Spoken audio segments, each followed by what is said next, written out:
Ladies and gentlemen, this is JoeJinMovieSoAwesome. I'm Joe. I'm Juan Jin. Before we talk about Better Call Saul Season 6, Episode 9, we wanted to do a short segment about House of the Dragon trailer. Yes. This is supposedly like a prequel to Game of Thrones. Like I think like 150 years before the timeline of Game of Thrones. It's based on, I think, a little... Because George R.R. Martin has this... like relatively smaller book about like the history of the Targaryens. Yeah. And this is right in the middle. So you told me that this really has no novel to be based on. Yeah, I think so. Yeah. That's to my knowledge because I have this short book because when I was watching the Game of Thrones fanatically, and this is I think based on that, and I think that gives a lot of chance to the series. I think though because one of the things we just talked about Reacher. But having a novel to base from can be an advantage and a disadvantage, you know, depending on the creator. But here I think there is a guideline, and if you bring like a great team to the work, you're going to actually add a lot of value to it here. And I think that's what they're trying to do, you know. So I saw the trailer, and the first thing is I see a lot of resemblance to, of course, Game of Thrones. Yeah. Because I mean, not just in terms of atmosphere. But in terms of characters and also the setting and everything, especially the characters. You know, I saw a few characters in there, and immediately the moment I saw these characters, they reminded me of a character from Game of Thrones. That's a good impression because you have to remember these are their ancestors. Like except like maybe the Baratheons who become the royal line. A lot of the strong families are still active. Like we see the name Hightower, right? That's a very famous family in Westeros, and I think that's the reason why. But the big interesting thing about this series is that we're gonna get Dragon v Dragon. Oh, that's right. Like in Game of Thrones, remember, like Daenerys was the only one with the OP Apache helicopter, and here, I love how the trailer builds up to it though. Because I think near the end of this 2-minute trailer, they say you have dragons, though. So I get this impression that, like, both Targaryen sides. First of all, this is a civil war against the king's daughter and his brother, who I think is a bastard, by the way. That's why his what was it, Viserys Targaryen? No, Daemon. Oh, Daemon Targaryen. Daemon Targaryen. I think he might have been a bastard, but he's loved because he's a great warrior. While Rhaenyra is like the legitimate daughter, but she's born later. So it's that traditional old like uncle versus nephew thing. In this case, niece. Yeah, niece. You're right. But what I love about them is like I have a feeling that they're gonna hold off using the dragons between each other too. Yeah, and I think they should. Yeah.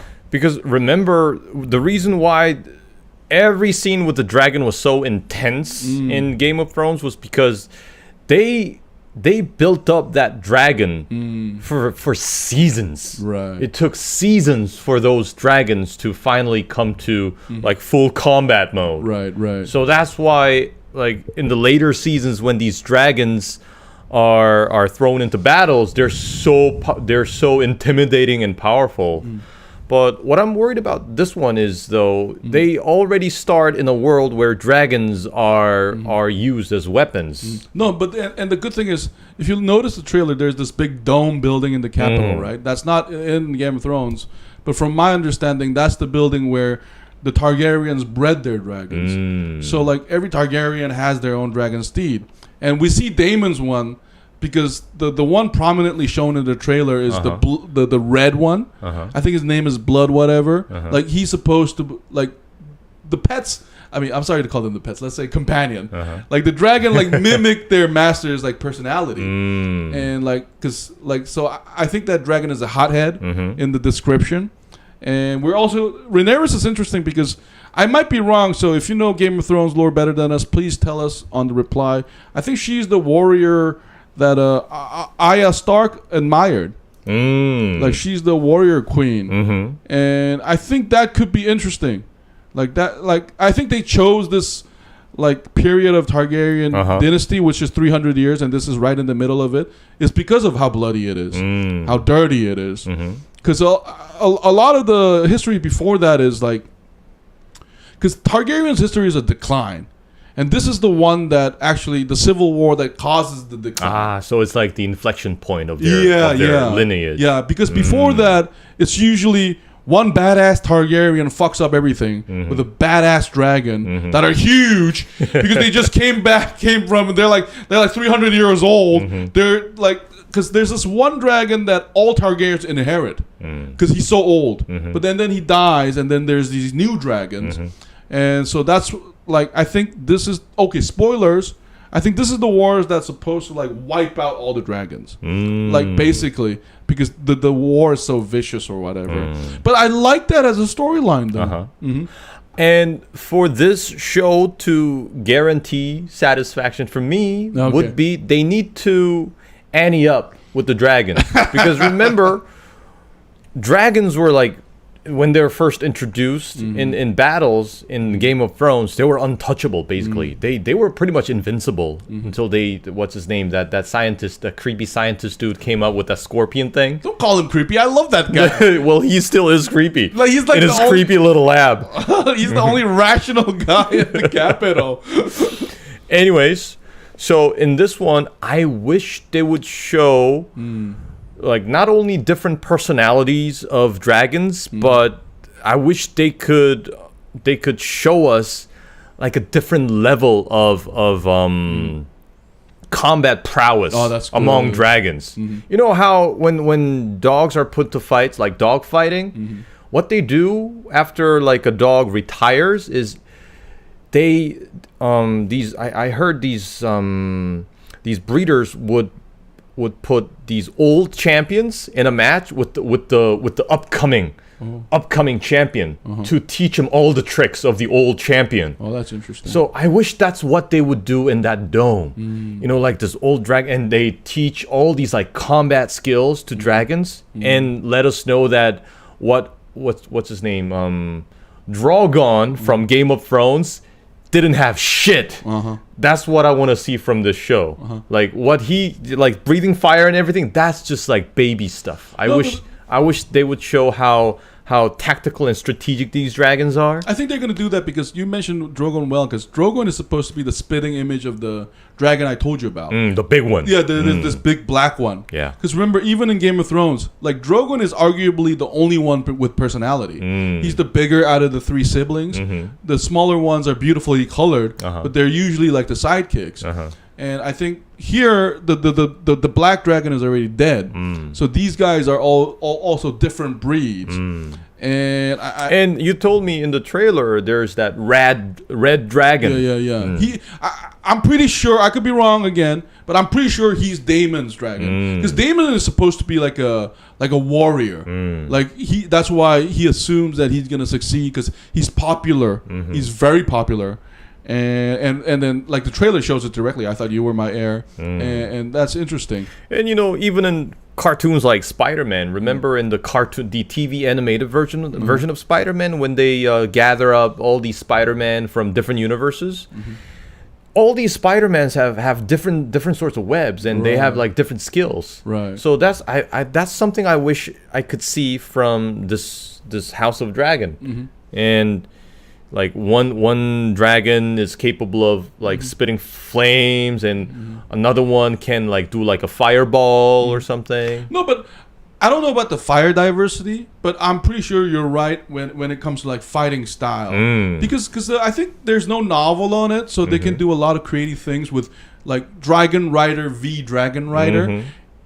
And I'm pretty sure they had this discussion because like if I'm HBO and this show is gonna been approved, I'm gonna say, I'm gonna give you all the money in the world. Bring back all the goodwill. Yes. Make people forget what happened at the end of Game of Thrones. This is what you need to do.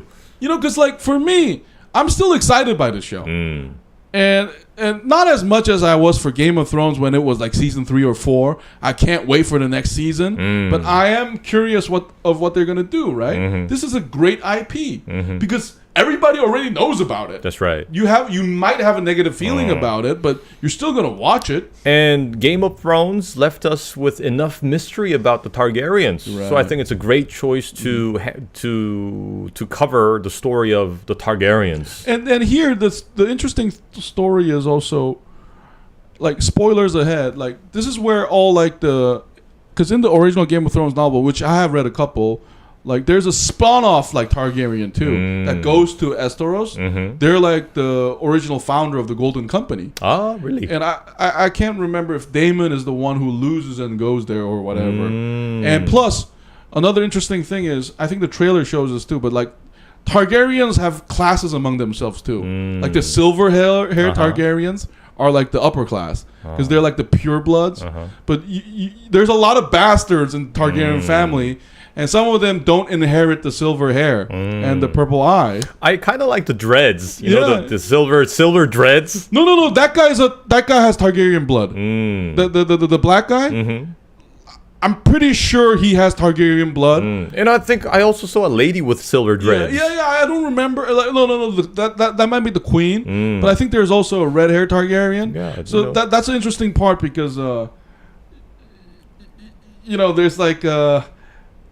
there's a bastard and then there's a bastard because you happen to not get the DNA makeup of our ancestors like 300 years ago. And I think you bring up a good point because you mentioned Game of Thrones lore and the mystery, right? I'm pretty sure they're going to talk way more about it here. Like because for these guys, like them like migrating to Westeros is like a fresh memory almost. Like 160 years, like relatively fresher. So I hope they talk a lot about like when Targaryens ruled the world, like the Empire. What I also want to see, aside from the Targaryen story based on the Game of Thrones IP, is story on Valyria. Yeah. That's what I'm talking about. The Empire is called Valyria. So I wish they would I wish they would cover some stories based on Valyria in this show, and also I hope in the future they would also have like a spin-off series based on the story of Valyria. Yeah, I think the spin-off will depend on how successful this is. Because remember, one of them got canceled over like the ancient. Like, really? Yeah, there was this one with Naomi Watts, I think, and the White Walkers, and this is like 1,000 years before, but that got scrapped. I think that's a smart move though, because I think they want to focus on one show, and this is that show. But you what you just said is what I just said, like the Empire, because I'm pretty sure this is 100% true. Like the Targaryens, when the Empire fell, there were like superior dragon houses, but they fell. But the Targaryens are the one who survived because they lived in the edge or island, and then the remaining guys migrate to Westeros with the dragons and rule them all. And I'm pretty sure that's going to be melted into the dialogue because of what they're doing. They're warring, right? And when you're warring, you have to justify your action somehow. And the good thing about history is you can always find a story to justify your action. That's right. Well, but our ancestors came over and fucked these people up. After killing billions. Yeah, what's wrong with that? And then, like, the one line in the trailer I like is, "Oh, dragon is the mystery we never found out about." And then I love how the king says, "I had a dream where the dragons roared at once with the fucking Targaryens, baby." Like dragon. The swords ringing. And Dragon tattoos everywhere. Team Dragon. And then you can almost imagine, like, them being, like, but I hope they go in more philosophical, too, because the way they feel about dragon is interesting. They love it, but they're also afraid of it, right? And that's always a good representation of power. That's right. I think Daenerys had that. That's a great point. Yeah, because Daenerys had that too. Like, cause when they see her dragon, they're in awe. But we also, near the end of the series, we see her use it terrifyingly. Though the writers did a crap job, so I felt unjustified about it. But the point they were trying to make was correct, and I think. I think you were going to agree. What you were trying to say is I wish this was even grander. Yeah. And you mentioned like a fight of dragon versus dragon. Yeah. What I also want to see is like dragon versus multiple dragons. Oh, that's interesting. Yeah. 2v1. So like I want to see like a dragon that is so skillful, is capable of handling like multiple dragons at the same time. Yeah. Like that's what I want to see. Because these dragons are supposedly like hundreds of years old. They can live to 100. Because one thing, I'm 100% sure on this, on the original George R.R. Martin lore, the dragons never get smaller. They grow bigger every year. So like if you're a 300-year-old dragon, Like you're bigger than your 100-year-old guys by and a you lot. remember, you also have 300 years of combat experience. And maybe there will be a 2v1, and then we will get to see a dragon rip off another dragon, like completely, and get eaten. Oh, okay. I saw one just like, yeah, fuck yeah, like a lion. That's what I want to see. Right? That's right. Yeah, because the devastation is like something we look forward to. But I also want to see sea battles, because I think one of the things that's underrated is I love the Game of Thrones season 2 episode 9 where like Stannis attacks the capital with the sea battle. I loved how realistic it seemed. Like we don't get to see like a real Navy action, but there's the Greek bomb and there's this like little settings. Oh, that's the part where Tyrion gets a scar, right? Yeah. So I'm pretty sure they're gonna amp up the violence. Maybe the first season will be all this build up, and then by the last 2 episodes of the season, the civil war begins, and then hopefully they don't worry too much about the length of the season. What I mean by that is the problem with the Game of Thrones thing was it was cut too short, right? Yeah.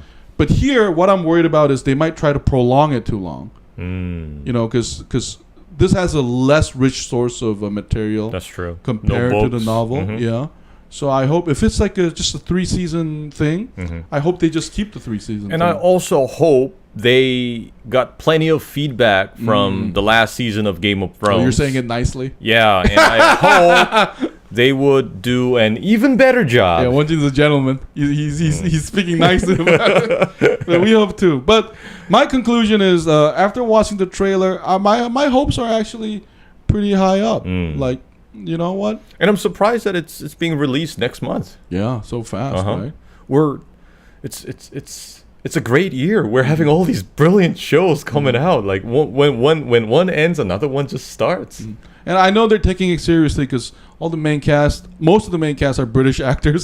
So when they hire British actors, you know they're going for that Shakespearean drama. That's right. I like that. I like that.